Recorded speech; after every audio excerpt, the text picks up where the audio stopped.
Отбывавший пожизненное заключение по сфабрикованному обвинению в событиях 2010 года на юге Кыргызстана, правозащитник Азимжан Аскаров скончался в тюрьме. Азимжан Аскаров, отбывавший наказание в исправительной колонии номер 19, 24 июля был доставлен на карете скорой помощи в медицинский блок ИК-47.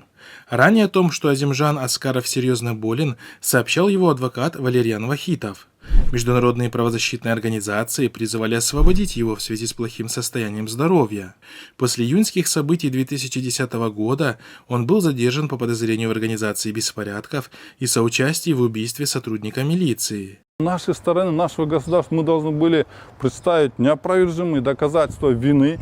Все его близкие и знакомые, а также правозащитные организации заявили в один голос, что уголовное дело в отношении Азимжана Аскарова сфабриковано. Покойного знали как борца за справедливость и защитника угнетенных мусульман.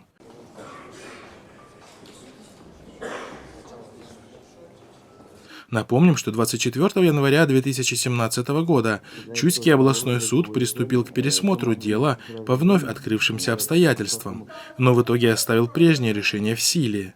И это же решение 13 мая 2020 года в силе оставил Верховный суд.